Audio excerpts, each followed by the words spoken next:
दादू मामा के ख़बर ॾींदा हलूं। मुख्तियार अली सूमरो जी रिपोर्ट मुताबिक़ नौशरो फ़िरोज़ जे ॻोठ दरबेलो जे प्रेमी जोड़े हैदराबाद कोर्ट में पसंद जी शादी करण बैदि नारी मरियम मुमताज़ सोलंकी दादू प्रेस क्लब में प्रेस कॉन्फ्रेंस कंदे चयो आहे त मूं पंहिंजे राज़ ख़ुशीअ सां हैदराबाद कोर्ट में महमद काज़िम सोलंकीअ सां शादी कई आहे, जंहिं बैदि मुंहिंजे वालिद मुमताज़ सोलंकी ऐं ॿियनि नौशरो फ़िरोज़ में मुंहिंजे मुड़ुस महमद काज़िम जे चाचे रहीम ज़ियाल खे गिरफ़्तार कराए गुम करे छॾियो आहे, जंहिं बैदि असां तहफ़ुज़ लाइ सखर कोर्ट विया आहियूं, जितां कोर्ट असांखे तहफ़ुज़ ॾिनो आहे। हुननि चयो त नौशरो फ़िरोज़ दरबेलो जो एसेशो मुंहिंजे माइटनि जे चवण ते का ज़ुल्म करे पियो।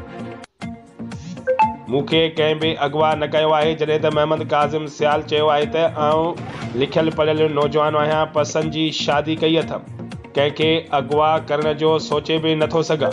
हुन चयो त मुंहिंजी ज़ाल जा वारस हाणे कूड़ा केस करे गिरफ़्तार करणु चाहिनि था, जंहिं करे मूंखे ऐं मुंहिंजे वारसनि खे ज़ाल जे वारसनि मां ख़तरो आहे।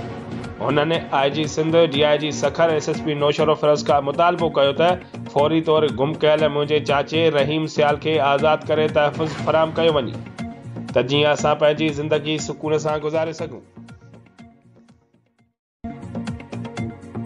ठुल्ह मामा खे ख़बर ॾींदा हलूं। फैज़ सूमरो जी रिपोर्ट मुताबिक़ कमिश्नर ठुल्ह आगा ज़ुल्फ़कार अली दुरानीअ जो शहर में दौरो।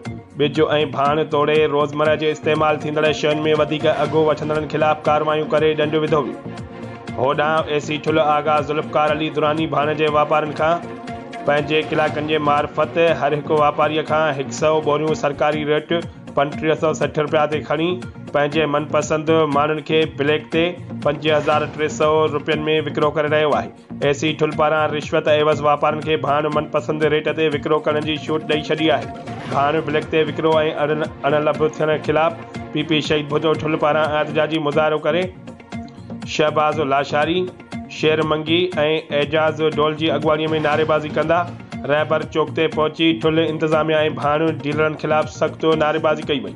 उन मौक़े ते अॻुवाणनि मीडिया सां ॻाल्हाईंदे चयो त AC ठुल्ह आगा ज़ुल्फ़कार दुरानीअ जी वापारनि सां मिली भगत सबबि भाण ब्लैक ते विकिरो थी रहियो आहे। 3560 रुपयनि मां वधाए 5300 रुपयनि में पंहिंजे मनपसंद माण्हुनि खे ॾेई रहिया आहिनि।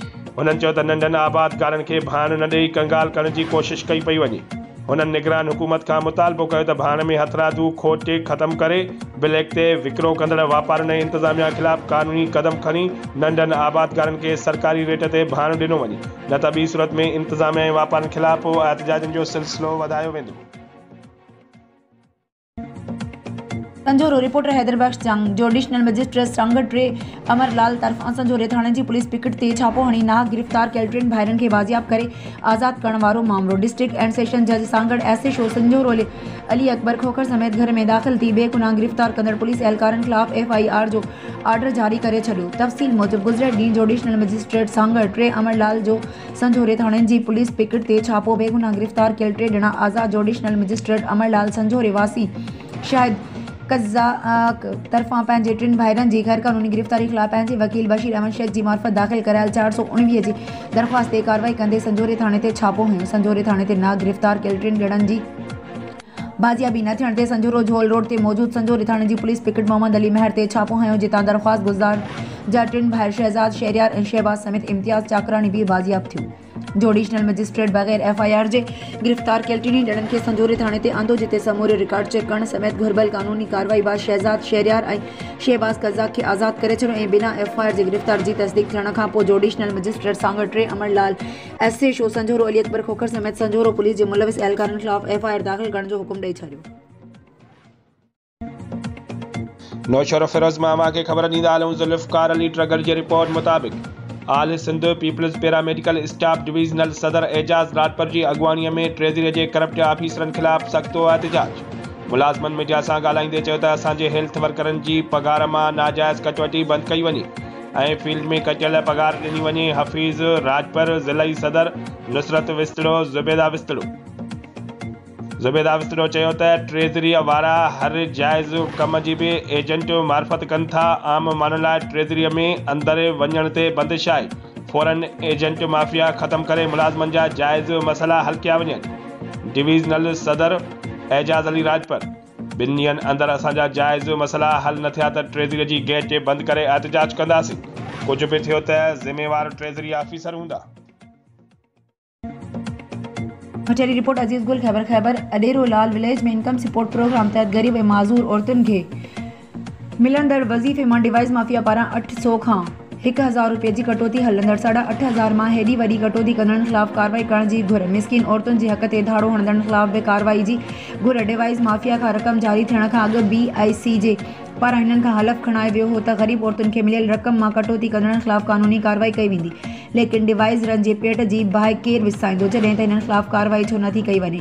डिवाइस मालिक कखपति मां लखपति बणिजी विया आहिनि। का औरत खेनि चवे त असां ग़रीब मिसकिन माज़ूर आहियूं त हू चवनि था तव्हांजो खपी वञे, असांखे BIC वारा बि कुझु नथा करे सघनि। केतिरियूं औरतुनि सां बदतमीज़ी कई वेंदी आहे। अहिड़ी डिवाइसरनि जी जेकी मिसकिन औरतुनि ते रहम नथा कनि उन्हनि ख़िलाफ़ क़ानूनी कार्रवाई करण जो मुतालबो कयो वियो ऐं मिसकिन औरतुनि जी तज़लील करणु बंदि कई वञे, जॾहिं त डिवाइसर होल्डरनि जो चवणु आहे त असां बि लख में डिवाइस ख़रीद करियूं था ऐं उहा रक़म असां हिननि मां कढंदासूं। हितां जी सियासी समाजी ऐं सिविल सोसाइटी जे माण्हुनि खैबर अडेरो लाल विलेज BIC कटौती करण वारनि ख़िलाफ़ क़ानूनी कार्रवाई करे खेनि कटौती करण खां पाबंद बणायो वञे। ठारूशाह मामा खे ख़बर ॾींदा हलूं नसीर अबड़ो जी रिपोर्ट मुताबिक़ ठारूशाह में चांडिया बिरादरी पारां पुलिस जे ॾाढाइनि ऐं नौजवान खे खंभे गुम करण ख़िलाफ़ एहतजाज। SHO खे हटाइण जो मुतालबो नारेबाज़ी। ठारूशाह भरिसां ॻोठु मेवो खान चांडियो वासी ठेकेदार रोशन अली चांडियो, आसिफ चांडियो, साजिद अल रखियो ऐं ॿियनि प्रेस क्लब ठारूशाह आॾो हथनि में प्ले कार्ड खणी एहतजाज कंदे ॿुधायो त ठारूशाह पुलिस जो SHO ग़ुलाम शबीर दिलवानी, वॾो मुंशी नवाब खान डायरी, ॻोठ जे बासर ममताज़ चांडियो जी वंगार वहंदे असां मथां कूड़ो सरकारी मुदत में ड्यूटी अटका जो केस दाख़िल कराए असांजे घरनि में दाख़िल थी ट्रोल फोल करे असांजो हिकु नौजवान नसीर चांडियो खे खंभे गुम करे छॾियो आहे, जेको पुलिस हिन महिल ताईं ज़ाहिर नथी करे। हुननि चयो त ठारूशाह पुलिस असांखे धमकियूं ॾेई रही आहे त अवां एहतजाज कयो त वधीक अवां मथां केस दाख़िल कया वेंदा। हुननि DIG शहीद बेनज़ीराबाद SSP नौशरो फिरोज़ ऐं ॿियनि वसवारनि खां मुतालबो कंदे चयो त फौरी तौर बासर जे वांगारू SHO ऐं वॾे मुंशी ख़िलाफ़ कार्रवाई करे इंसाफ़ कयो वञे, न त ॿी सूरत में एहतजाज जो दाइरो वधायो वेंदो।